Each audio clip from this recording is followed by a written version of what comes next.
Hai semuanya, Assalamualaikum warahmatullahi wabarakatuh. Apa kabar teman-teman hari ini? Selamat berakhir pekan. Aku nyapa teman-teman kembali di kegiatan aku sore hari ini. Jadi ini udah rencana dari kemarin ya, pengen kayak tanam-tanam lagi gitu. Berhubung di sini tuh ada space area yang bisa dimanfaatkan agar terlihat lebih asri layoutnya ya. Nah semalam tuh abis dari tempat mertua, terus minta beberapa tanaman. Nah di sana tuh ada beberapa tanaman yang lumayan bagus ya. Ini tuh kalau nggak salah namanya aglonema gitu ya. Aku nggak paham sih apa aja jenis tanamannya, tapi kayaknya tuh aku sering lihat gitu di rumah-rumah. Nah ini tuh rencananya mau nambahin tanah ya, karena agak kurang gitu. Cuma ternyata tuh tanah yang di depan rumah aku tuh udah padat banget, jadi susah untuk dicongkel pakai centong nasi. Nah ini tuh centong nasi memang sengaja buat tanam-tanam ya, bukan buat nasi gitu. Jadi cuma khusus gitu buat tanaman. Nah ini ternyata tuh di ember catnya si tanahnya terlalu basah, jadinya aku pindahin aja ke pot biar airnya itu mengalir ke bawah, jadi biar batangnya tuh nggak busuk. Oh ya teman-teman, sembari aku berkegiatan hari ini, aku mau sharing-sharing mengenai hidup minimalis ya. Dan tema yang akan aku angkat kali ini terutama tentang keuangan rumah tangga, tentang bagaimana cara menghemat ala penghasilan kecil.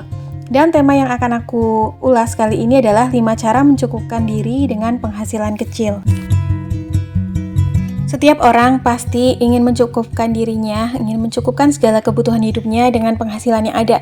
Tapi kadang-kadang yang sering jadi problem adalah ketika mereka merasa penghasilannya kecil. Kadang-kadang dari penghasilan yang kecil seperti aku ini, jadi merasa nggak cukup gitu loh untuk memenuhi kebutuhan rumah tangganya. Padahal sebenarnya Allah sudah mengirimkan rezeki sesuai dengan takaran yang kita butuhin. Lalu apa aja sih upaya yang bisa kita lakukan supaya kita bisa mencukupkan diri dengan penghasilan yang kita punya? Dari yang pertama adalah perkecil keinginan. Setiap orang pasti memiliki keinginan, baik keinginan dalam bentuk keinginan yang besar maupun keinginan-keinginan receh atau keinginan hal sepele.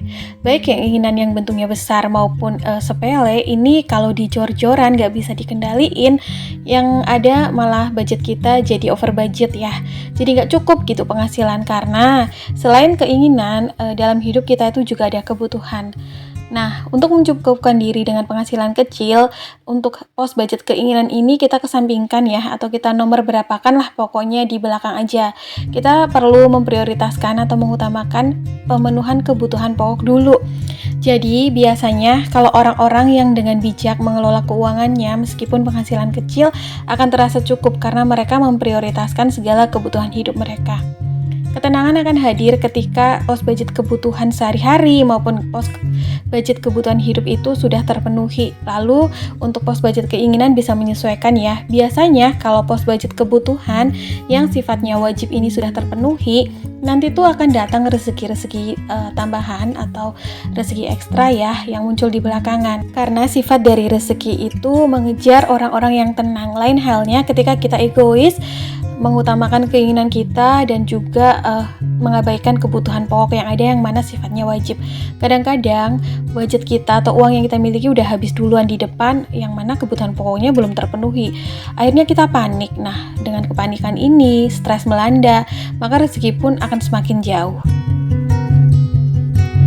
Upaya yang kedua yang bisa kita lakukan untuk mencukupkan diri dari penghasilan kecil yang kita punya adalah, jika memungkinkan, carilah penghasilan tambahan. Kadang-kadang orang-orang tuh suka pesimis dulu ya tentang penghasilan tambahan ini, merasa kayak tidak bisa mencari penghasilan dalam bentuk apapun atau dengan cara apapun. Padahal sebenarnya penghasilan tambahan ini bisa dicari dari hal-hal sederhana, dari hal-hal yang bisa kita lakukan dengan sepele maupun bisa dicari dari dalam rumah. Kalau kita sudah merasa bahwa penghasilan pokok kita itu sudah sangat ngepres, udah nggak ada lebihannya, bahkan udah kepotong cicilan, hutang, dan lain-lain, kita bisa tambah penghasilan kita lewat yang pertama, kita bisa jualan, lewat affiliate. Nah, affiliate ini juga nggak modal ya, jadi kita bisa mempelajari tuh gimana caranya mendapat komisi yang besar. Atau kita bisa menjadi reseller, jadi kita nggak perlu ngeluarin modal untuk belanja dagangan kita. Lalu yang terakhir, kita bisa menjadi konten kreator, yang mana kita tahu ya di zaman sekarang ini dari konten kreator juga bisa mendapatkan penghasilan. Tentu jalan dan prosesnya tidak ada yang mudah, tapi semuanya tentu bisa diupayakan. Cara yang ketiga yang bisa kita lakukan untuk mencukupkan diri dari penghasilan kecil yang kita punya adalah dengan mengevaluasi keuangan. Jadi tidak hanya membuat budgeting atau hanya mencatat semua penghasilan atau pemasukan dan pengeluaran yang ada. Tapi kita juga harus evaluasi ya, adakah pos budget yang harus diperkecil pengeluarannya atau harus diperkecil anggarannya. Terus adakah cicilan yang harus segera dilunasi nih karena udah tanggung, tinggal beberapa kali lagi misalnya nih. Supaya keuangan yang kita miliki ini agak sedikit longgar, agar kita lebih enak gitu buat mengaturnya. Evaluasi keuangan ini juga bisa kita lakukan sebagai ajang pembelajaran ya, agar kita semakin paham dengan debit pemasukan dan pengeluaran yang kita miliki. Barangkali nih ada pos budget yang bisa kita skip aja setiap bulan. Atau nih kayak aku sendiri, misalnya ada pos budget skincare, itu kadang-kadang aku bikin 3 bulan sekali. Jadi nggak perlu mengeluarkan budget setiap bulannya. Untuk teman-teman misalnya ada mungkin ya, tapi setiap rumah tangga itu ada pos budgetnya masing-masing. Kita sendirilah yang tahu pos budget mana yang sebenarnya ini perlu di skip atau perlu dikurangi anggarannya. Cara yang keempat yang bisa kita lakukan untuk mencukupkan diri dengan penghasilan kecil yang kita miliki adalah dengan mengontrol pengeluaran. Setidaknya dari H+1 sampai H+15 atau dari setengah bulan setelah kita terima gaji, kita harus disiplin dan konsisten dengan aturan keuangan yang kita buat sendiri. Contohnya nih, kalau aku sendiri biasanya dengan rutin memasak sendiri. Jangan malas buat food prep karena memasak sendiri ini dampaknya besar banget untuk keuangan yang kita miliki. Bayangin aja kalau setiap hari tuh kita makan beli di luar, berapa banyak anggaran yang harus kita keluarkan. Karena kita tahu ya harga makanan jadi tuh satu porsinya berapa, kali 3 kali, terus kali anggota keluarga yang ada. Udah pasti kalau dihitung-hitung dalam sebulannya tidak masuk ya untuk penghasilan kecil. Lalu, saat waktu senggang atau waktu luang, bikinlah cemilan-cemilan untuk mengurangi anggaran jajan di luar. Ini sama pentingnya ya dengan makan sehari-hari. Meskipun jajan itu bukan kebutuhan pokok, tapi nggak bisa kita skip. Dan kalau kita jor-joran nih jajan di luar, budgetnya juga bisa bengkak karena jajan itu kan termasuk makanan ya. Harga makanan di luar otomatis lebih mahal daripada kita bikin sendiri. Dan yang ketiga contohnya adalah belanja secukupnya dengan membeli barang-barang yang dibutuhin aja. Jangan sampai kita kalap karena promo, diskon, atau mumpung nih sekalian refreshing, belanja bulanan, akhirnya tuh kita kalap ambil semuanya. Jangan lupa juga setiap kali sebelum berangkat belanja itu kita harus makan dulu supaya saat belanja lebih fokus gitu. Yang nggak kalah pentingnya, itu kita harus buat catatan barang apa saja yang udah habis, yang akan kita beli, supaya saat belanja di sana, kita nggak bingung sendiri gitu dengan mengingat-ingat barang apa aja yang udah habis gitu. Karena kadang-kadang tuh seringkali meskipun kita sudah hafal item-item apa saja dari barang-barang kebutuhan rumah tangga, tapi karena banyaknya jumlah kebutuhan rumah tangga tersebut, seringkali tuh ada yang miss ya, atau ketinggalan lah, atau lupa, atau kadang malah belanja yang double stock, yang harusnya nggak dibeli malah dibeli, yang harusnya dibeli malah di skip. Nah, sebelum belanja upayakan makan dulu dan juga catat semua kebutuhan rumah tangga yang habis. Kalau aku biasanya aku punya catatan kecil setiap kali aku lagi bengong atau lagi ngapain atau lagi beberes rumah, terus lihat tuh ada barang yang habis langsung aku catat, atau ada barang yang mau habis nih aku catat. Jadi tuh nggak nunggu sebelum belanja banget ya, jadi kayak mipil-mipil gitu, jadi nanti lebih detail pas belanjanya. Terus juga pasang atau tulis juga harga estimasi belanja supaya kita tahu nanti anggaran belanja yang akan kita keluarkan tuh seberapa. Jadi kita nggak perlu bawa uang yang berlebihan. Yang nggak kalah penting juga untuk menghemat daya listrik ya, karena sekarang tuh tagihan listrik, tagihan air itu udah tinggi. Jadi penghematan daya ini juga penting banget khususnya untuk ibu rumah tangga. Nah, untuk bagian penghematan daya listrik ataupun air ini sebenarnya setiap ibu rumah tangga tuh udah pada jago nih gimana cara mengontrol pos budget tersebut. Misalnya nih dengan mencabut semua colokan listrik yang udah nggak kepakai, terus juga pakai air dengan secukupnya. Kadang-kadang untuk siram siram-siram tanaman nggak perlu tuh pakai air baru, tapi kita bisa pakai air cucian beras dan lain-lain. Dan yang nggak kalah pentingnya adalah buatlah jadwal mencuci baju dan juga buatlah jadwal menyetrika. Karena kalau nyuci baju dan juga nyetrika kita lakukan setiap saat, itu juga daya listriknya akan membengkak ya. Jadi kayak aku sendiri misalnya nih bikin jadwal nyuci baju tuh 2 atau 3 hari sekali, terus juga jadwal nyetrika itu 1 minggu sekali. Jadinya tuh budget untuk daya listriknya lebih terkontrol, budget airnya juga.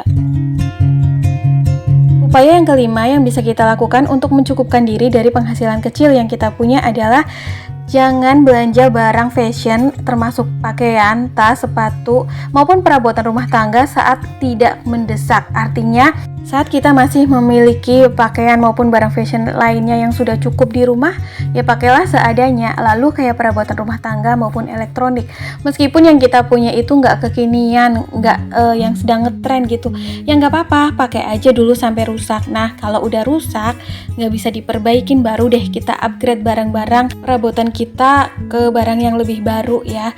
Dan juga jangan lupa utamakan fungsi dan kualitasnya. Jangan sampai karena cuman modelnya bagus kita beli, kita juga harus seleksi nih fitur-fiturnya, keunggulannya, minusnya di mana aja. Terus untuk pakaian juga ya, buatlah daftar jumlah pakaian yang kita punya. Kayak aku sendiri di sini misalnya nih, untuk pakaian sehari-hari itu tidak lebih dari 10 pieces.